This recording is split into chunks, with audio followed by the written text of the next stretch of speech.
कि अज की press conference तेरी की कर मैं अज बहुत अफसोस ना कह लगा कि जिहड़ा लुधियाना शहर जदों भी मैं दुनिया के किसी कोने में गया तो लुधियाना शहर का नां तरू तारे वांगू चमकदा, क्योंकि इंडस्ट्रीयल हब वजों जानिया जाता है। पर हुण बदकिस्मती है मेरी भी, मेरे शहर वासियों की भी, मेरे शहर की भी, ये बदकिस्मती है कि लुधियाना करोना टॉपर की गिनती में सब तो उतले नंबर पर बोलिया जाता है। और ये होर बदकिस्मती है कि सिविल हस्पताल कोल एक भी वेंटीलेटर नहीं। असी जिहड़े इत्थों पेशेंट खज्जल खराब होकर कोई पटियाले जाता, कोई किसी होर शहर नूं जाता, असी ये सोच के कि विरोधी धिर का काम हुंदा सरकार का ध्यान उस पासे वल नूं लैके जाना। कल साडे सनी कैंथ जी की अगवाई च कुछ बंदियां ने बकायदा मास्क पा के भारत नगर चौंक विच मंग ते भीख मंग के कुछ पैसे इकट्ठे किए और ये गल प्रशासन नूं दस के कीती कि असी ये पैसे लुधियाने के मैंबर पार्लीमेंट रवनीत सिंह बिट्टू नूं देने आ। वो है कि एक संबोलिक हुंदे है। बिट्टू नूं क्यों देने? क्योंकि उहदे कोले एक अख्तियारी फंड हुंदा जिहदे विचों ओह सिविल हस्पताल विच एक नहीं 4 मशीनां भी लवा सकदा। और साडी मंग की सी? पार्टी की मंग सी कि सिविल हस्पताल लुधियाने विच वेंटीलेटर इंस्टॉल कराए जाण ताकि शहर वासी जिहड़े करोना पीड़ित आ उन्हां दे दुख दर्द ते मलम लाई जा सके। और होर वड्डी बदकिस्मती है कि जदों भीख मंग के इकट्ठी कीती तां इंटैलीजेंसी दे पुलिस दे फोन आए और फोन ते की पुछया, छोटे वीर नूं पुछदे है कि तुसीं किन्ने क वजे आउणा। सारे टाइम की सैटिंग हो गई इंटैलीजेंसी नाल।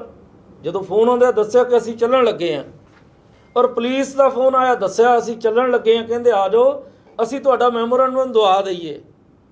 जदों ये 5 बंदे गए तो यह कहण लगे शर्म आउंदी है, इत्थे मेरे कोल भी लोग मंग पत्तर लैके आउंदे आ, मैं लोगों का चुनिया होया नुमाइंदा डेफिनेटली मेरे को भी आउणगे तो मैं उन्होंने सत्कार नाल हथ जोड़ के कहना कि आ जाओ मेरे वीर बोलो। पहले बिठा के जल छकाउणा, चाह पिलाउणा, फिर पुछदा कि जे कोई लिखती हैगा तो लिखती दे दो, जे लिखती नहीं तो ओरली मूँह जबानी कुछ कहना चाहुंदे हो जो तुहाडी मंग आ तुसीं कह सकते हो। पर उत्थे की होया? उत्थे तुहाडे सारियां दी हाज़री च, मीडिया की हाज़री च पुलिस जिन्हें कहा आ जाओ थोड़ा मैमोरेंडम दवा दिए वो मूक दर्शक बन गई। और मूक दर्शक बन के उत्थे साढ़े को ऐसे ऐसे फोटोग्राफ है जिन्हों फोटोग्राफ दे विच सनी कैंथ अपनी दस्तार बचा रहा। एक तो होंदा ना लड़ाई चचन चेत लै गई, ये अपनी दस्तार नूं बचा रहा ते जिहड़े लाउण वाले सज्जण है वो सिर्फ ते सिर्फ टारगेट की है कि पग लाउणी है। बदकिस्मती मैं समझदा कि मेरे शहर की लोकतंत्र का कतल होया। और उस तो बाद असी पुलिस नूं कंप्लेंट दिती और कंप्लेंट दिती तकरीबन 4 बजे ते जाके FIR क्रॉस की। पहला उन्हों का बयान किन्ने बजे लिखा ये देखियो रात नूं 9 बजे, तो साडे वाला क्रॉस कित्थे जाके कीता रात नूं 10 बजे। मैं पुलिस नूं बेनती करना चाहुंदा कमिश्नर साहब नूं कि कमिश्नर साहब ये सिस्टम कदाचित प्रवान नहीं, जे तुसी इस तरह करोगे तो राजनीतिक लोग जिहड़े विरोधी धिर हुंदी है लोगों को इंसाफ लैके देण लई हुंदी है। ਇਹਦੇ ਚ बयान च कुछ होर लिखिया, ਜਿਹੜੇ ਤਾਂ ਬੰਦੇ ਸੀ 5 ਉਹਨਾਂ ਤੇ 188 ਲਾਤੀ ਵੀ ਇਹਨਾਂ ਦੇ ਮਾਸਕ ਨਹੀਂ ਸੀ ਪਾਇਆ ਹੋਇਆ। ਜਿਹੜੇ ਬੰਦੇ ਸੀ 300 ਉਹਨਾਂ ਤੇ केवल कोई मास्क की धारा नहीं, कुछ नहीं लाया। ਇਹਦੀ दस्तार लाई गई, धारा नहीं लाई। ਇੱਥੇ ही बस नहीं, ਜਿਹੜੀ ਇਹਦੀ जाति है, मेरे गुरु साहब कहते हैं कि ऊच नीच का फर्क मेरे पातशाह नीच जात वाले नूं वडियाई दे के गए है। मेरे पातशाह का पावन वचन है कि नीचा अंदर नीच जात, नीची हूँ अत नीच, नानक तिन के संग साथ वड्या स्यों क्या रीस। यदी जाति सूचक कह के इनू गालां कढ़ियां, यदी बेइज्जती की, दस्तार लाई, दस्तार की बेअदबी की, और मैं कमिश्नर साहब ਨੂੰ कहना चाहुंदा कि कमिश्नर साहब जाति सूचक धारा और दस्तार लाउण दी 295 ए साढ़े कोल फोटोग्राफ है जिहड़े मैं जे तुसी हुक्म करो तो दिखा सकदा जिहदे च ये अपनी दस्तार बचा रहा कित्थे का फोटो आ देखियो आ सनी कैथ अपनी दस्तार बचा रहा और जिहड़े आसे पासे खड़े है 1 2 3 4 हथ कित्थे पाया होया केवल दस्तार नूं आ लो सारे जने करदा केवल ते केवल टारगेट की है दस्तार ਜਦੋਂ ਪੁਲਿਸ ਨੇ ਸਨੀ ਕੈਂਥ ਨੂੰ ਉੱਤੇ ਬੁਲਾਇਆ ਸੀ ਆਮ ਵਰਕਰ ਨੂੰ ਬੁਲਾਇਆ ਸੀ ਤਾਂ ਪੁਲਿਸ ਨੇ ਵਿੱਚ ਛੋਟ ਛੜਾਈ ਕਿਉਂ ਨਹੀਂ ਕੀਤੀ ਮਤਲਬ ਪੁਲਿਸ ਨੇ ਛੋਟ ਛੜਾਈ ਪੁਲਿਸ ਦਾ ਮੂਕ ਦਰਸ਼ਕ ਬਣ ਕੇ ਖੜੀ ਹੈ ਆ ਫੋਟੋਆਂ ਦੇਖੋ ਆ ਲਓ ਸਟਾਈਲ ਦੇਖੋ ਖੜਨ ਦਾ ਆ ਲਓ ਪੁਲਿਸ ਦੀ ਤੁਸੀਂ ਵੀ ਉੱਥੇ ਸੀ ਛੋਟੇ ਵੀਰ ਪ੍ਰੈਸ ਜਿਹੜਾ ਹੁੰਦਾ ਨਾ ਉਹ ਲੋਕਤੰਤਰ ਦਾ ਚੌਥਾ ਪਾਵਾ ਹੁੰਦਾ ਤੁਹਾਡੇ ਕਹਿਣ ਦੇ ਮੁਤਾਬਿਕ ਪ੍ਰੀ ਪਲਾਨ ਸੀਗਾ ਸਾਰਾ ਇਹ ਪ੍ਰੀ ਪਲਾਨਡ ਸੀ ਔਰ ਬਦਕਿਸਮਤੀ ਹੈ ਕਿ ਪੁਲਿਸ ਨਾਲ ਰਲ ਗਈ ਜਦੋਂ ਖਾਕੀ ਕਿਸੇ ਨਾਲ ਰਲ ਜੇ ਫਿਰ ਇਨਸਾਫ ਦੀ ਬਹੁਤੀ ਤਵੱਕੋ ਨਹੀਂ ਰਹਿ ਜਾਂਦੀ ਪਰ ਮੈਂ ਅੱਜ ਤੁਹਾਨੂੰ ਇਸ ਕਰਕੇ ਤਕਲੀਫ ਦਿੱਤੀ ਹੈ ਕਮਿਸ਼ਨਰ ਸਾਹਿਬ ਨੂੰ ਕਹਿਣਾ ਚਾਹੁੰਦਾ ਕਿ ਆ ਮੈਂ ਜਦੋਂ ਪੜ੍ਹਿਆ ਇਹਦੇ 'ਚ ਕਹਿੰਦੇ ਆ ਕਿ ਜਿਹੜੇ ਜਾਤੀ ਸੂਚਕ ਸ਼ਬਦ ਕਹੇ ਆ ਉਹਨਾਂ ਦੀ ਅਸੀਂ ਬਾਅਦ ਵਿੱਚ ਇਨਕੁਆਇਰੀ ਕਰਾਂਗੇ ਔਰ ਮੈਂ ਉਹਨਾਂ ਨੂੰ ਇਹ ਬੇਨਤੀ ਕਰਨਾ ਚਾਹੁੰਦਾ ਕਮਿਸ਼ਨਰ ਸਾਹਿਬ ਨੂੰ ਮੈਨੂੰ ਇਹਦੇ 'ਚ ਕੋਈ ਲੁਕ ਲਪੇਟ ਨਹੀਂ ਕਿ ਜੇ ਤੁਸੀਂ ਧਾਰਮਿਕ ਭਾਵਨਾ ਆ ਤੁਸੀਂ ਮੈਂ ਤੁਹਾਨੂੰ ਦਸਤਾਰ ਦੀ ਫੋਟੋ ਦਿਖਾਈ ਆ ਕਿ ਕੇਵਲ ਦਸਤਾਰ ਲਾਈ ਜਾ ਰਹੀ ਹੈ ਅਗਰ ਪੁਲਿਸ ਕਮਿਸ਼ਨਰ ਕਾਰਵਾਈ ਕਰਦੇ ਆ ਤੁਹਾਨੂੰ ਲੱਗਦਾ ਕਿਤੇ ਨਾ ਕਿਤੇ ਸੀਪੀ ਨੂੰ ਆਪਣੀ ਸੀਟ ਗਵਾਉਣੀ ਪੈ ਜੂਗੀ ਇਸ ਤਰ੍ਹਾਂ ਪੁਲਿਸ ਕਮਿਸ਼ਨਰ ਨੂੰ ਮੈਂ ਕਹਿੰਦਾ ਜੀ ਸੀਟ ਤਨਖਾਹ ਉਨੀ ਰਹਿਣੀ ਹੈ ਇਨਸਾਫ ਦੀ ਵੀ ਇੱਕ ਤਵੱਕੋ ਇੱਕ ਆਸ ਹੁੰਦੀ ਹੈ ਲੋਕਾਂ ਨੂੰ ਕਮਿਸ਼ਨਰ ਪੁਲਿਸ ਤੇ ਕਿ ਜੇ ਹੋਰ ਕਿਤੇ ਇਨਸਾਫ ਨਾ ਮਿਲਿਆ ਵੀ ਚਲੋ ਕਮਿਸ਼ਨਰ ਸਾਹਿਬ ਦੇ ਦਫ਼ਤਰ ਚਲੀਏ ਕੱਲ ਉਹਨਾਂ ਨੇ ਕਿਹਾ ਨਾ ਆਜੋ ਕਾਰਵਾਈ ਕਰਦੇ ਆ ਡਿਊ ਟੂ ਕਰੋਨਾ ਅਸੀਂ ਉਸੇ ਟਾਈਮ ਧਰਨਾ ਖਤਮ ਕਰਤਾ ਪਰ ਅੱਜ ਮੈਂ ਕਹਿਣਾ ਚਾਹੁੰਦਾ ਅਫਸੋਸ ਨਾਲ ਕਿ ਕਮਿਸ਼ਨਰ ਸਾਹਿਬ ਤੁਸੀਂ ਤੁਹਾਡੀ ਪੁਲਿਸ ਧਿਰ ਬਣ ਗਈ ਹੈ ਔਰ ਮੈਂ ਆ ਗੱਲ ਕਹਿਣ ਲੱਗਿਆ ਨਿਰਸੰਕੋਚ ਕਹਿਣ ਲੱਗਾ ਕਿ ਜੇ ਤੁਸੀਂ ਮੰਗਲਵਾਰ ਤੱਕ ਜਿਹੜੀਆਂ ਧਾਰਾਂ ਨੇ ਉਹ ਨਾ ਲਾਈਆਂ ਤਾਂ ਅਸੀਂ ਮੰਗਲਵਾਰ ਨੂੰ 12 ਵਜੇ ਕਮਿਸ਼ਨਰ ਦਫ਼ਤਰ ਦਾ ਘਰਾਓ ਕਰਾਂਗੇ ਨਹੀਂ ਜਿਹਦਾ ਜਾਤੀ ਸੂਚਕ ਵਰਡ ਕਹਿਤਾ ਤੇ ਉਸ ਤੋਂ ਬਾਅਦ ਪੱਗ ਲਾਤੀ ਪੱਗ ਦੇ 295 ਧਾਰੀ ਪਾਉਣ ਠੇਸ ਪਹੁੰਚਾਉਣਾ ਉਹ ਤਾਂ ਫੋਰਨ ਧਾਰਾ ਲੱਗਦੀ ਹੈ ਕਿ ਸਿਰਫ ਬੈਂਸ ਸਮਰਥਕ ਦੇ ਕਾਰਨ ਜਾਂ ਬੈਂਸ ਦੀ ਪਾਰਟੀ ਹਾਂ ਮੈਂ ਤੁਹਾਨੂੰ ਹੁਣੇ ਪ੍ਰੈਸ ਨੋਟ ਦਿੰਨਾ ਇਹਦੇ 'ਚ ਲਿਖਿਆ ਹੋਇਆ ਥੱਲੇ ਕਿ ਇਹਦੀ ਤਫਤੀਸ਼ ਬਾਅਦ 'ਚ ਕੀਤੀ ਜਾਊਗੀ ਵੀ ਬਾਅਦ 'ਚ ਕਦੋਂ ਸਾਰੀ ਪੁਲਿਸ ਤਾਂ ਮੁੱਖ ਦਰਸ਼ਕ ਬਣ ਕੇ ਖੜੀ ਸੀ ਔਰ ਉਹ ਹੋਰ ਵੀ ਵੱਡੀ ਦੁੱਖ ਦੀ ਗੱਲ ਹੈ ਮੇਰੇ ਘਰ ਕੋਈ ਆਵੇ ਤੁਸੀਂ ਆਏ ਹੋ ਜੀ ਆਇਆਂ ਨੂੰ ਸਿਰ ਨੀਵਾਂ ਕਰਕੇ ਸਤਿਕਾਰ ਕਰਦਾ ਹਰੇਕ ਬੰਦੇ ਦਾ ਸਤਿਕਾਰ ਆ ਜਿਹੜਾ ਮੇਰੇ ਦਫ਼ਤਰ 'ਚ ਮੇਰੇ ਘਰ ਆਉਂਦਾ ਮੈਂਬਰ ਪਾਰਲੀਮੈਂਟ ਜਿੱਤਣ ਤੋਂ ਬਾਅਦ ਕਿਸੇ ਇੱਕ ਦਾ ਨਹੀਂ ਰਹਿ ਜਾਂਦਾ ਉਹ ਸਾਰੇ ਸ਼ਹਿਰ ਵਾਸੀਆਂ ਦਾ ਮੈਂਬਰ ਪਾਰਲੀਮੈਂਟ ਹੁੰਦਾ ਉਹਦੇ ਘਰੇ ਆ ਬਦਕਿਸਮਤੀ ਆ ਕਿ ਉਹਦੇ ਘਰੋਂ ਬਾਹਰ ਆਏ ਇੰਨੇ ਬੰਦੇ 200-300 ਔਰ 200-300 ਬੰਦਾ ਉਹਦੇ ਘਰੋਂ ਬਾਹਰ ਆਇਆ ਇਹਦਾ ਮਤਲਬ ਹਰੇਕ ਅਨਪੜ੍ਹ ਬੰਦੇ ਨੂੰ ਪੁੱਛ ਲਓ ਉਹ ਵੀ ਕਹੂਗਾ ਕਿ ਆ ਸਾਰਾ ਕੁਝ ਇੱਕ ਛੜਯੰਤਰ ਰਚ ਕੇ ਹਮ ਮਸ਼ਵਰਾ ਹੋ ਕੇ ਇਹ ਸਾਰਾ ਇਹਦੀ ਪੱਗ ਲਾਈ ਗਈ ਜਾਤੀ ਸੂਚਕ ਕਿਹਾ ਗਿਆ ਔਰ ਇਹਦੇ ਮਾਰਕੁੱਟ ਨਾਲ ਇਹਨਾਂ ਦੇ ਸਾਥੀਆਂ ਦੇ ਮਾਰਕੁੱਟ ਕੀਤੀ ਗਈ ਫੈਨ ਸਾਹਿਬ ਜਦੋਂ ਪ੍ਰਦਰਸ਼ਨ ਕਰ ਰਹੇ ਸੀ ਫੰਡ ਇਕੱਠਾ ਕਰ ਰਹੇ ਸੀਗੇ ਇਹਨਾਂ ਨੂੰ ਉੱਤੇ ਕਿਸੇ ਪੁਲਿਸ ਮੁਲਾਜ਼ਮ ਨੇ ਬੁਲਾਇਆ ਕਿ ਸੀਆਈਡੀ ਨੇ ਇਹਨਾਂ ਨੂੰ ਕਿਹਾ ਸੀਗਾ ਮੋਰੈਂਡ ਜਿਹੜਾ ਹੈਗਾ ਸਨੀ ਤੁਹਾਨੂੰ ਬੈਂਸ ਜਿਹੜੇ ਹੈਗੇ ਉਹਨਾਂ ਦੇ ਦਿੰਦੇ ਆਪਾਂ ਬਿੱਟੂ ਸਾਹਿਬ ਨੂੰ ਦੇ ਦਿੰਦੇ ਆ ਜਿਹੜਾ ਤੁਸੀਂ ਮੈਮੋਰੈਂਡਮ ਦੇਣਾ ਵਾ ਕਿ ਇਹਨਾਂ ਨੂੰ ਬੁਲਾਇਆ ਕਿਸੇ ਨੇ ਕੋਈ ਰਿਕਾਰਡਿੰਗ ਹਾਂਜੀ ਰਿਕਾਰਡਿੰਗ ਹੈਗੀ ਬਕਾਇਦਾ ਇੰਟੈਲੀਜੈਂਸੀ ਵਾਲੇ ਦਾ ਨਾਮ ਹੈਗਾ ਮਲਕੀਤ ਸਿੰਘ ਦਾ ਫੋਨ ਆਇਆ ਵਿਦ ਰਿਕਾਰਡਿੰਗ ਆ ਇੱਕ ਨੰਬਰ ਤੋਂ ਫੋਨ ਆਉਂਦਾ ਰਿਕਾਰਡਿੰਗ ਸੁਣਾ ਦੋਗੇ ਸਾਨੂੰ ਹਾਂ ਰਿਕਾਰਡਿੰਗ ਸੁਣਾ ਦਿੰਨੇ ਆ ਔਰ ਇੱਕ ਨੰਬਰ ਤੋਂ ਫੋਨ ਆਉਂਦਾ ਜਿਹੜਾ ਟਰੂ ਕਾਲਰ ਤੇ ਐਸਐਚਓ ਜਰਨੈਲ ਸਿੰਘ ਦਾ ਨੰਬਰ ਆ ਰਿਹਾ ਔਰ ਉਹਦੀ ਵੀ ਸਾਡੇ ਕੋਲ 3 ਵਾਰ ਫੋਨ ਆਇਆ ਰਿਕਾਰਡਿੰਗ ਆ ਉਹ ਤੁਹਾਨੂੰ ਰਿਕਾਰਡਿੰਗ ਹੁਣੇ ਸੁਣਾਉਨੇ ਆ ਜਿਹੜਾ ਕਹਿੰਦਾ ਕਿ ਜਲਦੀ ਆ ਜਾਓ ਅਸੀਂ ਹੋਰ ਵੀ ਕੰਮ ਕਰਨੇ ਆ ਸੁਣਾ ਲਿਓ ਸਾਨੂੰ ਸਾਰੇ ਰਿਕਾਰਡਿੰਗ ਜਿਹੜੀ ਤੁਸੀਂ ਸੁਣਾਓ ਜੀ ਹੈਂਡ ਫ੍ਰੀ ਤੇ ਲਾ ਠੀਕ ਹੈ ਜੀ ਮਾਈਕ ਦੇ ਕੀ ਕਰ ਰਹੇ ਹੋ ਪਹੁੰਚ ਰਿਹਾ ਜੀ ਉੱਥੇ ਆ ਗਿਆ ਸਰ ਤੇ ਕੌਣ ਨੇ ਸੀਆਈਡੀ ਵਾਲੇ ਨੇ SHO Jarnail Singh Kaka true collar ਤੇ ਨੰਬਰ ਬੋਲ ਕੇ ਦੱਸ ਦਿਓ ਟਰੂ ਕਾਲਰ ਤੇ ਆਪਣੇ ਤੇ ਲਾ ਕੇ ਦੇਖੋ ਐਸਐਚਓ ਜਰਨੈਲ ਸਿੰਘ ਦਾ ਨੰਬਰ ਆ ਰਿਹਾ ਔਰ ਦੂਸਰਾ ਇੰਟੈਲੀਜੈਂਸੀ ਵਾਲਾ ਉਹਦਾ ਵੀ ਲਾਈਂ ਬੇਟਾ ਹਲੋ ਕਹਿ ਜੀ ਕੀ ਹਾਲ ਹੈ? ਠੀਕ ਹੈ ਭਾਈ ਜੀ, ਦੱਸੋ। ਭਾਰਤ ਨਗਰ ਚੌਂਕ 'ਚ ਹੀ ਹੋ? ਹਾਂਜੀ, ਭਾਰਤ ਨਗਰ ਚੌਂਕ 'ਚ ਹੀ। ਅੱਛਾ, ਚਲੋ ਮੈਂ ਇੱਥੇ ਬਿੱਟੂ ਦੀ ਕੋਠੀ ਪਹੁੰਚ ਗਿਆ ਸੀਗਾ। ਬਸ ਆ ਗਈ ਜੀ ਬਿੱਟੂ ਦੀ ਕੋਠੀ ਤੇ ਪਹੁੰਚਣ ਲੱਗੇ 5 ਮਿੰਟ ਤੱਕ। ਓਕੇ ਓਕੇ ਓਕੇ, ਠੀਕ ਹੈ, ਓਕੇ। ਤੇ ਤੁਹਾਨੂੰ ਉਹਨਾਂ ਨੇ ਇਨਫੋਰਮੇਸ਼ਨ ਨਹੀਂ ਦਿੱਤੀ ਕਿ ਉੱਥੇ ਇੰਨੇ ਬੰਦੇ ਹੈਗੇ ਨੇ ਕਿ ਤੁਸੀਂ ਮਤਲਬ ਨਾ ਆਓ, ਅਸੀਂ ਜਿਹੜਾ ਪੋਸਟਪੋਨ ਕਰ ਦਿੰਦੇ ਅੱਗੇ? ਬਿਲਕੁਲ ਜੀ। ਜਦੋਂ ਐਸੀ ਸਥਿਤੀ ਹੁੰਦੀ ਆ, ਜਦੋਂ ਕਿਤੇ ਵੀ ਐਸੀ ਸਥਿਤੀ ਹੁੰਦੀ ਆ ਤਾਂ ਚੁਣੇ ਹੋਏ ਨੁਮਾਇੰਦੇ ਦੇ ਦਫ਼ਤਰ ਦਾ ਇੱਕ ਸਕੱਤਰ ਜਾਂ ਪੁਲਿਸ ਦਾ ਇੱਕ ਅਫਸਰ ਉਹ ਆਉਂਦਾ, ਵਿਰੋਧੀ ਧਿਰ ਵਾਲਿਆਂ ਨੂੰ ਆ ਕੇ ਕਹਿੰਦਾ ਵੀ ਉੱਥੇ ਨਾ ਜਾਓ, ਉੱਥੇ ਝਗੜਾ ਹੋ ਸਕਦਾ ਹੈ। ਆਹ ਗੱਲ ਮੈਂ ਵੀ ਮੰਨਦਾ, ਇਹ ਸਾਡੀ ਪ੍ਰਥਾ ਹੈਗੀ ਹੈ। ਉਹ ਆ ਕੇ ਦੱਸਦਾ ਵੀ ਉੱਥੇ ਝਗੜਾ ਹੋ ਸਕਦਾ ਹੈ, ਤੁਸੀਂ ਆਪਣਾ ਮੈਮੋਰੰਡਮ ਦੇ ਦਿਓ। ਅਸੀਂ ਕਈ ਵਾਰੀ ਪ੍ਰਧਾਨ ਮੰਤਰੀ ਸਾਹਿਬ ਨੂੰ ਮੈਮੋਰੰਡਮ ਦੇਣਾ ਹੁੰਦਾ, ਅਸੀਂ ਪ੍ਰਧਾਨ ਮੰਤਰੀ ਦੀ ਕੋਠੀ ਨਹੀਂ ਜਾਂਦੇ, ਅਸੀਂ ਉਹ ਮੈਮੋਰੰਡਮ ਡੀਸੀ ਸਾਹਿਬ ਨੂੰ ਦਿੰਦੇ ਆ। ਡੀਸੀ ਸਾਹਿਬ ਉਹਨੂੰ ਅੱਗੇ ਫਾਰਵਰਡ ਕਰ ਦਿੰਦੇ ਆ। ਉੱਥੋਂ ਕਿਸੇ ਬੰਦੇ ਨੇ ਇਹ ਨਹੀਂ ਕਿਹਾ ਕਿ ਉੱਥੇ ਲੜਾਈ ਦਾ ਖਦਸ਼ਾ ਹੈਗਾ, ਤੁਸੀਂ ਨਾ ਜਾਇਓ। ਕਿਸੇ ਬੰਦੇ ਨੇ ਰੋਕਣ ਦਾ ਯਤਨ ਨਹੀਂ ਕੀਤਾ, ਉਲਟਾ ਇਹ ਕਹਿ ਰਿਹਾ ਵੀ ਜਲਦੀ ਆ ਜਾਓ। ਹੁਣ ਆ ਜਿਹੜੇ ਬੰਦੇ ਅੰਦਰੋਂ 200-300 ਬਾਹਰ ਆ ਰਹੇ ਹੈ, ਤੁਸੀਂ ਕੀ ਸਮਝਦੇ ਆ ਕਿ ਉਹ 10 ਮਿੰਟ 'ਚ ਆ ਗਏ ਸਾਰੇ? ਉਹ ਪਲੈਨਿੰਗ ਸੀਗੀ। ਔਰ ਬਾਹਰ ਅੰਦਰੋਂ ਡਾਰ ਦੀ ਡਾਰ ਆਈ, ਆਉਂਦੇ ਸਾਰ ਪੱਗ ਲਾਉਣੀ ਸ਼ੁਰੂ ਕਰਤੀ। ਬੈਂਸ ਸਾਹਿਬ ਕਿਤੇ ਆ ਤਾਂ ਨਹੀਂ ਕਿ ਪੁਲਿਸ ਨੇ ਤੁਹਾਡੇ ਨਾਲ ਦੋਹਰਾ ਵਿਵਹਾਰ ਤਾਂ ਕਰਕੇ ਕੀਤਾ ਕਿਉਂਕਿ ਤੁਸੀਂ ਸਟ੍ਰਿੰਗ ਆਪਰੇਸ਼ਨ ਕਰਕੇ ਜ਼ਿਆਦਾਤਰ ਪੁਲਿਸ ਮੁਲਾਜ਼ਮਾਂ ਦੇ ਉੱਤੇ ਜੇ ਰਿਸ਼ਵਤਖੋਰੀ ਦਾ ਕਰਦੇ ਹੋ ਕਿ ਪੁਲਿਸ ਮੁਲਾਜ਼ਮ ਆ ਤਾਂ ਨਹੀਂ ਕਿ ਲੋਕ ਇਨਸਾਫ ਪਾਰਟੀ ਦੇ ਬੰਦਿਆਂ ਨੂੰ ਅੱਜ ਦੀ ਘੜੀ ਚੰਗੀ ਤਰ੍ਹਾਂ ਫਿਰ ਮੈਂ ਕਹਿਣਾ ਚਾਹੁੰਦਾ, ਜੇ ਅਸੀਂ ਸਟ੍ਰਿੰਗ ਆਪਰੇਸ਼ਨ ਕਿਸੇ ਦਾ ਗਲਤ ਕੀਤਾ ਹੋਵੇ ਤਾਂ ਅਸੀਂ ਗੁਨਾਹਗਾਰ ਹਾਂ। ਜਾਂ ਫਿਰ ਸੀਪੀ ਸਾਹਿਬ ਸਿੱਧਾ ਕਹਿਣ, ਇੱਕ ਤਾਂ ਮੈਂ ਵੀ ਤਾਂ ਪ੍ਰੈਸ ਕਾਨਫਰੰਸ ਕਰ ਰਿਹਾ, ਉਹ ਵੀ ਕਰ ਦੇਣ ਕਿ ਬੈਂਸ ਸਾਹਿਬ ਰਿਸ਼ਵਤਖੋਰਾਂ ਦਾ ਸਟਿੰਗ ਆਪਰੇਸ਼ਨ ਨਾ ਕਰੋ। ਲਓ ਸੀਪੀ ਸਾਹਿਬ ਕਹਿ ਦੇਣ ਵੀ ਨਾ ਕਰੋ, ਮੈਂ ਛੱਡ ਦਿਆਂਗਾ।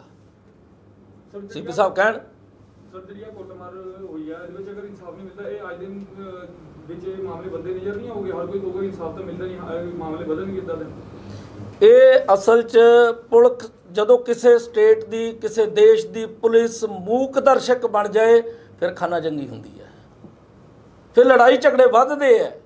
ਤੁਹਾਡੀ ਗੱਲ ਬਿਲਕੁਲ ਠੀਕ ਹੈ, ਤੁਸੀਂ ਕਿਹਾ ਵੀ ਇਹ ਤਾਂ ਫਿਰ ਹਰ ਜਗ੍ਹਾ ਹੀ ਝਗੜਾ ਹੋਊਗਾ। ਜੇ ਤੁਸੀਂ ਵੀ ਦੇਖਿਆ, ਤੁਸੀਂ ਉੱਥੇ ਸੀ, ਪੁਲਿਸ ਨੇ ਤਾਂ ਛਡਾਇਆ ਵੀ ਨਹੀਂ। ਪੁਲਿਸ ਨੇ ਬਚਾਉਣਾ ਤਾਂ ਕੀ ਸੀਗਾ, ਪੁਲਿਸ ਨੇ ਤਾਂ ਇਹ ਵੀ ਨਹੀਂ ਕਹਿਣ ਦਾ ਯਤਨ ਕੀਤਾ ਕਿ ਤੁਸੀਂ ਬਈ ਨਾ ਮਾਰੋ ਇਹਨਾਂ ਨੂੰ। ਪੁਲਿਸ ਦੀ ਹਾਜ਼ਰੀ 'ਚ ਪੱਗ ਲੱਥੀ, ਪੁਲਿਸ ਦੀ ਹਾਜ਼ਰੀ 'ਚ ਗਾਲਾਂ ਕੱਢੀਆਂ, ਕਿਸੇ ਨੇ ਰੋਕਿਆ ਨਹੀਂ। ਇਸ ਕਰਕੇ ਅਸੀਂ ਮੰਗਲਵਾਰ, ਕੱਲ ਦਾ ਦਿਨ ਛੱਡ ਕੇ ਪਰਸੋਂ ਨੂੰ ਕਮਿਸ਼ਨਰ ਸਾਹਿਬ ਦੇ ਦਫ਼ਤਰ ਦਾ ਅਸੀਂ ਘਿਰਾਓ ਕਰਨ ਲਈ 12 ਵਜੇ ਅਸੀਂ ਜਾਵਾਂਗੇ। ਔਰ ਜਿੰਨੀ ਦੇਰ ਇਨਸਾਫ ਨਹੀਂ ਮਿਲਦਾ, ਲੋਕ ਇਨਸਾਫ ਪਾਰਟੀ ਦੀ ਇਹ ਲੜਾਈ ਜਾਰੀ ਰਹੂਗੀ। ਔਰ ਜਿਹੜਾ ਬਿੱਟੂ ਹੈ, ਜਿਹਦੇ ਘਰੇ ਇੰਨੇ ਬੰਦੇ ਇਕੱਠੇ ਹੋ ਕੇ ਕੁੱਟਣ ਆਏ, ਉਹ ਵੀ ਇਸ ਝਗੜੇ ਦਾ ਮੁੱਖ ਦੋਸ਼ੀ ਹੈ।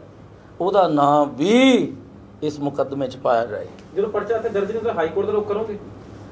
ਵੀਰ ਜੀ, ਹਾਈ ਕੋਰਟ ਤੇ ਤਾਂ ਹਰੇਕ ਬੰਦੇ ਨੂੰ ਇੱਕ ਆਸ ਆ, ਪਰ ਅਸੀਂ ਇਹ ਗੱਲ ਚਾਹੁੰਦੇ ਆ ਕਿ ਕਿਉਂਕਿ ਕਰੋਨਾ, ਅਸੀਂ ਕੱਲ ਵੀ ਮੈਂ ਮਿਸਟਰ ਵਰਮਾ ਜੀ ਨੂੰ ਕਿਹਾ ਸੀਗਾ ਕਿ ਅਸੀਂ ਕਰੋਨੇ 'ਚ ਕੋਈ ਇਦਾਂ ਦਾ ਕੰਮ ਨਹੀਂ ਕਰਨਾ ਚਾਹੁੰਦੇ ਜਿਹਦੇ ਨਾਲ, ਕਿਉਂਕਿ ਲੁਧਿਆਣਾ ਪਹਿਲਾਂ ਟੌਪ ਤੇ ਹੈ।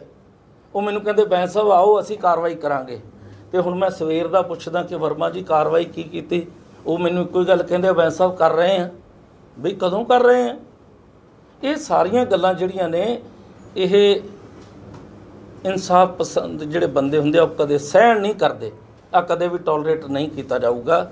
ਅਸੀਂ ਧਰਨਾ ਕਰਾਂਗੇ। ਧਰਨੇ ਤੋਂ ਬਾਅਦ ਜੇ ਸੀਪੀ ਸਾਹਿਬ ਨਹੀਂ ਮੰਨਦੇ, ਉਹਨਾਂ ਨੂੰ ਕੋਈ ਜ਼ਿਆਦਾ ਰੰਜਿਸ਼ ਹੈ ਬੈਂਸ ਨਾਲ, ਤਾਂ ਵੀ ਕੋਈ ਗੱਲ ਨਹੀਂ, ਕੋਰਟ ਹੈਗੀ ਹੈ। ਜੇ ਉਹਨਾਂ ਨੂੰ ਕੋਈ ਸਾਡੇ ਨਾਲ ਜਾਤੀ ਰੰਜਿਸ਼ ਹੈ ਤਾਂ ਵੀ ਕੋਈ ਗੱਲ ਨਹੀਂ, ਤਾਂ ਅਸੀਂ ਹਾਈ ਕੋਰਟ ਹੈਗੀ ਹੈ, ਫਿਰ ਅਸੀਂ ਹਾਈ ਕੋਰਟ ਜਾਵਾਂਗੇ। ਪਰ ਪਹਿਲਾਂ ਲੋਕਲ ਪੁਲਿਸ ਦੇ ਮੁਖੀ ਕਮਿਸ਼ਨਰ ਸਾਹਿਬ ਆ, ਉਹਨਾਂ ਦੇ ਨੋਟਿਸ 'ਚ ਲਿਆ ਤਾਂ ਅੱਜ ਤੁਹਾਡੇ ਰਾਹੀਂ ਉਹਨਾਂ ਦੇ ਨੋਟਿਸ 'ਚ ਲਿਆਂਦਾ ਕਿ ਤੁਹਾਨੂੰ ਅੱਜ ਦਾ ਦਿਨ ਤੇ ਕੱਲ੍ਹ ਦਾ ਦਿਨ, ਕਿਉਂਕਿ ਉਹਨਾਂ ਨੇ ਅਖੀਰਲੀਆਂ ਲਾਈਨਾਂ ਵਿੱਚ ਆ ਲਿਖਿਆ ਹੋਇਆ ਹੈ ਕਿ ਇਹਦੀ ਪੜਤਾਲ ਅਸੀਂ ਕਰਾਂਗੇ। ਹਾਂ, ਤੇ ਜੇ ਪੜਤਾਲ ਜਿਹੜੀ ਆ ਉਹ 300 ਬੰਦੇ ਦੀ ਤਾਂ ਪੜਤਾਲ ਲਈ ਲਿਖਿਆ ਨਹੀਂ ਵੀ ਅਸੀਂ 300 ਬੰਦਿਆਂ ਦੀ ਵੀ ਪੜਤਾਲ ਕਰਾਂਗੇ। ਇਹ ਤਾਂ ਲਿਖਿਆ ਨਹੀਂ ਕਿ ਬਿੱਟੂ ਦੇ ਘਰੇ 300, ਜੇ ਮੈਂ ਕਹਾਂਗਾ ਉਹਦੇ 'ਚ ਵੱਡੇ ਵੱਡੇ ਗੈਂਗਸਟਰ ਇਕੱਠੇ ਕਰ ਲਏ, ਇਹ ਤਾਂ ਕਿਤੇ ਨਹੀਂ ਲਿਖਿਆ। ਕਿਸੇ ਨੇ ਪ੍ਰੈਸ ਦੀ ਪਰਵਾਹ ਨਹੀਂ ਕੀਤੀ ਕਿ ਪ੍ਰੈਸ ਖੜੀ ਹੈ। ਗੁੰਡਾ ਨਾਚ ਹੋਇਆ ਗੁੰਡਾਗਰਦੀ ਦਾ, ਔਰ ਲੋਕਤੰਤਰ ਸੀ ਜਿਹੜਾ ਖੰਭ ਲਾ ਕੇ, ਮੈਂ ਸਮਝਦਾ ਲੋਕਤੰਤਰ ਦੀ ਸਮਾਪਤੀ ਹੋ ਗਈ ਇਸ ਪੰਜਾਬ 'ਚ।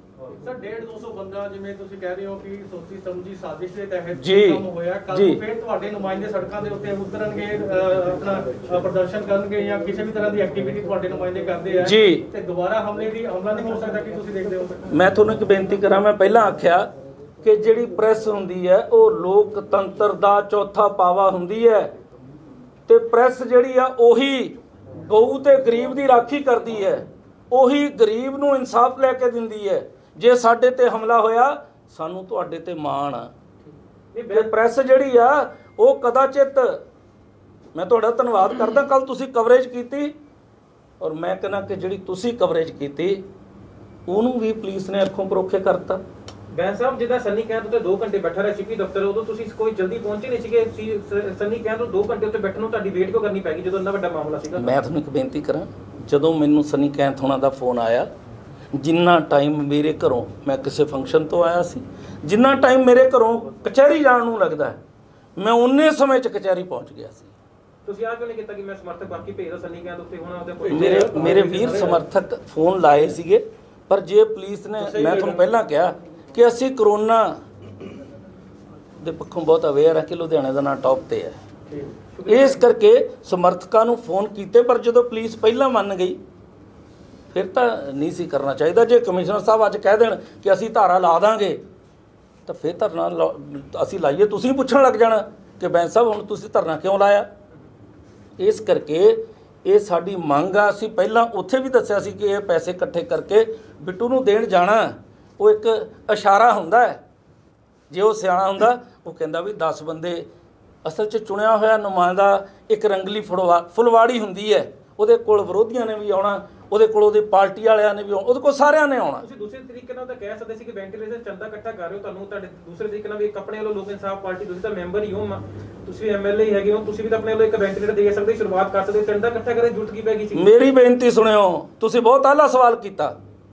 ਕੁੱਲ ਦੇਸ਼ ਵਿੱਚ ਐਮਐਲਏ ਕੋਲ ਅਖਤਿਆਰੀ ਕੋਟਾ ਹੈਗਾ, ਪਰ ਇਸ ਕਾਂਗਰਸ ਦੇ ਰਾਜ ਵਿੱਚ ਐਮਐਲਏ ਕੋਲ ਇੱਕ ਨਵੇਂ ਪੈਸੇ ਦਾ ਵੀ, ਛੋਟੇ ਵੀਰ, ਅਖਤਿਆਰੀ ਕੋਟਾ ਨਹੀਂ, ਤਾਂ ਹੀ ਉੱਥੇ ਜਾਣਾ ਪਿਆ। ਆਪਣੇ ਵੱਲੋਂ ਵੀ ਲੈ ਕੇ ਦੇ ਸਕਦੇ, ਐਮਐਲਏ ਲੋਕਾਂ ਵੱਲੋਂ ਚੁਣੇ ਹੋਏ। ਛੋਟੇ ਵੀਰ, ਮੇਰੀ ਬੇਨਤੀ ਸੁਣੋ, ਵੈਂਟੀਲੇਟਰ ਕੋਈ 2, 4, 5 ਹਜ਼ਾਰ ਦਾ ਨਹੀਂ, ਉਹਨੂੰ ਅਸੀਂ ਆਪ ਲਾਉਣ ਲਈ ਨਹੀਂ ਕਹਿਣ ਗਏ, ਉਹਨੂੰ ਕਹਿਣ ਗਏ ਸੀ ਕਿ ਮੈਂਬਰ ਪਾਰਲੀਮੈਂਟ ਕੋਲ ਜਿਹੜਾ ਅਖਤਿਆਰੀ ਕੋਟਾ ਹੁੰਦਾ ਹੈ ਉਹ ਲੋਕਾਂ ਦੀ ਤੇ ਸ਼ਹਿਰ ਵਾਸੀਆਂ ਦੀ ਅਮਾਨਤ ਹੁੰਦਾ ਹੈ, ਇਸ ਕਰਕੇ ਉਹਦੇ ਕੋਲ ਗਏ ਸੀ। ਨਹੀਂ, ਅਸੀਂ ਛੇਤੀ ਕੀਤੇ ਵਿਰੋਧੀ ਧਿਰ ਦੇ ਘਰ ਜਾਣ ਲਈ, ਅਸੀਂ ਕਦੀ ਜਾਂਦੇ ਨਹੀਂ, ਇਸ ਕਰਕੇ ਤੁਹਾਨੂੰ ਬੇਨਤੀ ਕੀਤੀ ਆ।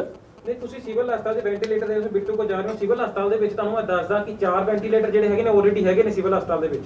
ਨਹੀਂ ਹੈਗੇ ਆਪਰੇਟਿਵ ਨਹੀਂ ਹੈਗੇ। ਆਪਾਂ ਹੁਣੇ ਚਾਹੁੰਦੇ ਆ ਜੇ ਆਪਰੇਟਿਵ ਹੋਏ, ਚਲੋ, ਕਿਉਂਕਿ ਉਹਦੇ ਲਈ ਜਿਹੜਾ ਵੈਂਟੀਲੇਟਰ ਆ ਨਾ, ਉਹ ਕੋਈ ਸਿੰਪਲ ਨਹੀਂ ਚਲਾ ਸਕਦਾ, ਉਹਦੇ ਲਈ ਜਿਹੜਾ ਸਟਾਫ ਆ ਉਹੀ ਚਲਾਊਗਾ। ਦੱਸਿਆ ਜਾ ਰਿਹਾ ਕਿ ਸਿਵਲ ਹਸਪੀਟਲ 'ਚ ਵੈਂਟੀਲੇਟਰ ਹੈਗੇ ਆ, ਬਟ ਉੱਥੇ ਉਹਨੂੰ ਚਲਾਉਣ ਲਈ ਸਟਾਫ ਨਹੀਂ ਹੈਗਾ, ਸਾਰਾ ਕੁਝ ਚਾਹੀਦਾ ਹੁੰਦਾ। ਵੈਂਟੀਲੇਟਰ ਵੀ ਇੱਕ ਵੈਂਟੀਲੇਟਰ ਹੈਗੇ ਨੇ, ਸਟਾਫ ਦੀ ਮੰਗ ਕਿਉਂ ਨਹੀਂ ਕੀਤੀ? ਮੈਂ ਤੁਹਾਨੂੰ ਫਿਰ ਇੱਕ ਬੇਨਤੀ ਕਰਾਂ, ਤੁਸੀਂ ਕਿਸੇ ਹੋਰ ਸ਼ਹਿਰ ਦੇ ਨਹੀਂ, ਤੁਸੀਂ ਵੀ ਲੁਧਿਆਣੇ ਦੇ ਰਹਿਣ ਵਾਲੇ ਹੋ। ਦਿੱਕਤ ਤੁਸੀਂ ਉਠਾਈ, ਬਹੁਤ ਵਧੀਆ ਮੁੱਦਾ ਉਠਾਇਆ, ਲੇਕਿਨ ਤੁਸੀਂ ਆਹ ਕਿਉਂ ਨਹੀਂ ਕਿਹਾ ਕਿ ਜਿਹਦਾ ਵੈਂਟੀਲੇਟਰ ਹੈਗੇ ਨੇ ਉੱਥੇ ਕੀ ਸਟਾਫ ਜਿਹੜਾ ਹੈਗਾ ਮੁਹੱਈਆ ਕਰਾਇਆ? ਫਿਰ ਇਹ ਗੱਲ ਜਿਹੜੀ ਤੁਸੀਂ ਪੁੱਛ ਰਹੇ ਹੋ, ਇਹ ਮੈਂਬਰ ਪਾਰਲੀਮੈਂਟ ਨੂੰ ਵੀ ਪਤਾ ਆ। ਇਹ ਮੇਰਾ ਦੇਸ਼ ਕੈਸਾ ਆ, ਪਿਸਤੌਲ ਦਾ ਲਾਇਸੈਂਸ ਮੰਗੋਗੇ ਤੇ ਨਹੀਂ ਮਿਲਦਾ, ਤੋਪ ਦਾ ਮੰਗਣਾ ਪੈਂਦਾ ਤਾਂ ਪਿਸਤੌਲ ਦਾ ਲਾਇਸੈਂਸ ਮਿਲਦਾ। ਇਸ ਰਾਜ ਵਿੱਚ ਜੰਗਲ ਰਾਜ ਹੈ, ਤੇ ਜੇ ਉੱਥੇ ਲੱਗੇ ਹੋਏ ਸੀ ਤਾਂ ਫਿਰ ਉਹ ਤੁਹਾਡੇ ਵਾਂਗੂ ਆਰਾਮ ਨਾਲ ਕਹਿ ਸਕਦਾ ਸੀ ਉੱਥੇ ਬੇਟਾ 4 ਲੱਗੇ ਹੋਏ ਆ, ਤੁਹਾਨੂੰ ਪਤਾ ਨਹੀਂ। ਤੇ ਸਾਡੇ ਬੰਦੇ ਸਿਰ ਨੀਵਾਂ ਕਰਕੇ ਆ ਜਾਂਦੇ, ਆਓ ਮੈਂ ਦਿਖਾਵਾਂ, ਚੱਲਦੇ ਆ। ਮੈਂ ਅੱਜ ਵੀ ਕਹਿੰਦਾ ਨਹੀਂ ਚੱਲਦੇ। ਜਦ ਤੱਕ ਕਾਰਵਾਈ ਦੂਜੀ ਪਾਰਟੀ ਦੇ ਉੱਤੇ ਕਾਰਵਾਈ ਨਹੀਂ ਹੁੰਦੀ, 295 ਧਾਰੇ ਲੱਗਦੇ, ਲੋਕ ਇਨਸਾਫ ਪਾਰਟੀ ਕੀ ਕਰੇਗੀ? ਲੋਕ ਇਨਸਾਫ ਪਾਰਟੀ ਤੁਹਾਨੂੰ ਦੱਸਿਆ ਤਾਂ ਹੈਗਾ, ਕਮਿਸ਼ਨਰੇਟ ਦਫ਼ਤਰ ਦਾ ਅਸੀਂ ਧਰਨਾ ਲਾਵਾਂਗੇ ਮੰਗਲਵਾਰ। ਸਾਰੇ ਪੰਜਾਬ 'ਚ ਪੁਤਲੇ ਸਾੜਾਂਗੇ, ਇਹ ਜੰਗਲ ਰਾਜ ਨਹੀਂ ਚੱਲਣ ਦੇਵਾਂਗੇ। ਐਸਐਚਓ ਨੂੰ ਸਸਪੈਂਡ ਕਰਨਗੇ, ਇਹਨੂੰ ਐਸਐਚਓ ਨੂੰ ਮੁਅੱਤਲ ਕੀਤਾ ਜਾਏ। ਜੇ ਐਸਐਚਓ ਨੂੰ ਆਹੀ ਨਹੀਂ ਪਤਾ ਵੀ ਇੱਥੇ ਅੰਦਰ ਇੰਨੇ ਬੰਦੇ ਗਏ ਹੋਏ ਆ ਤੇ ਝਗੜਾ ਹੋ ਸਕਦਾ, ਫਿਰ ਉਹਨੂੰ ਚਾਹੀਦਾ ਸੀ ਕਿ ਉਹ ਇਹਨਾਂ ਨੂੰ ਰੋਕਦਾ, ਪ੍ਰੀਵੈਂਟਿਵ ਐਕਸ਼ਨ ਕਰਨਾ ਚਾਹੀਦਾ ਸੀ, ਉਹਨੇ ਉਲਟਾ ਲੜਾਈ ਕਰਾਤੀ।